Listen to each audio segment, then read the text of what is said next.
Alright, now the enemy can attack the player. So the next thing to do is create the health system for both the player and the enemy. But I like to take a slight detour. Before we start working on the health system, we are going to decorate the tilemap by adding some sprites behind it. And this is something that we were supposed to do in the lectures when we were creating the background actor. So I want to apologize that I forgot about doing this. This is not going to take too much time, and it's going to make the tilemap look better. Sorry for the inconvenience again, and let's get started. First, we want to switch to the perspective mode. You can see there is a space between the tilemap and the background. We want to add some new sprites in between. Let's go to the asset folder, and you can find this background file for the tilemap. This is the file that contains the sprites we are going to use here. Before we extract the sprites, we want to create a new folder for the new sprites, so we are not going to have too many files to make the current folder messy. I'm just going to call the new folder background_tilemap. Then let's extract the sprites. We do not need to use the grid here. The auto detection is working very well. I think we're going to have like 9 sprites. Good, we extracted the new files. Let me move them to the new folder. Alright, I'll just go into the folder and select some of the small-sized sprites before dragging them into the scene. I'll just switch to the 2D mode because we can see the position of the sprites easier in the 2D mode. Here you can see a lot of Z fighting here. That's because all of the sprites are essentially at the same position, and they're in front of the tilemap. We need to move them backward to behind the tilemap. So let's switch to the perspective mode again. And I'm going to go back to the 2D mode to reposition the sprites along the tilemap. You might still remember that we had created a new material to avoid the Z fighting for the player, the enemies, and the tilemap. But that's because we want to keep the player and the enemies and the tilemap at the same XZ plane, which means they have the same Y position. That's going to make it consistent when it comes to managing the collision for the player, the enemies, and the tilemap. But here, the sprites we are working with are just part of the visuals of the game. So I'm not going to make a fuss to use the material to manage the Z fighting.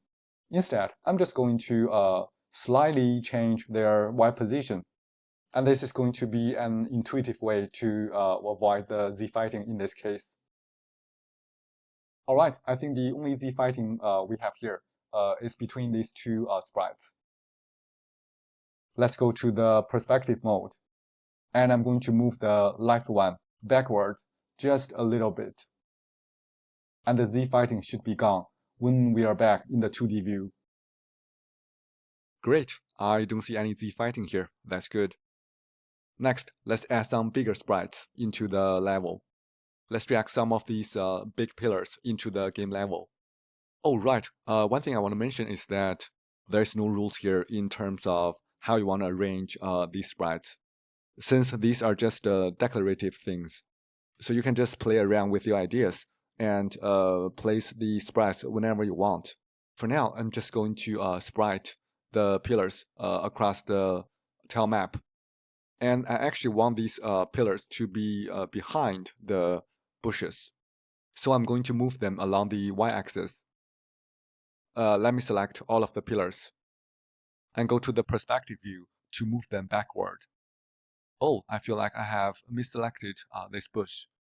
So I need to reselect the pillars again. Then let me move them to somewhere behind the bushes. Alright, I feel like everything is in place. So it's time to test our new background. But you can see it's not working as expected. The sprites we just added for the tilemap are behind the closed background. Even though when we look at these layers in the perspective view, the new sprites and the background actor are in the right position. But when the game runs, the background actor is going to attach itself to the camera. And when this happens, the background actor is going to reset its relative position to the camera. I think the distance from the camera is too close, so it blocks the new sprites. So let's open the background actor. In the set actor relative transform node, we set the X value to 300. When we simulate the game, we can see that the background actor is indeed blocking the new sprites. So let's increase the X value to 450. And now it is okay. The background is behind the new sprites. Let me run the game to see how it actually looks. Yeah, everything looks pretty good. The new sprites add more detail to the game level, and they make the player stand out from the background. I think the only problem here is that we are going to have more and more sprite actors in the outliner as we keep adding more sprites to decorate the tile map. You can see we already have a bunch of them in the outliner by now. An easy solution is going to select all of them and right-click, then click on Merge Sprites. This is going to combine all of the sprites into one single actor, so we can have a clean hierarchy in the outliner. And I'm going to rename the new actor so we know what it's for.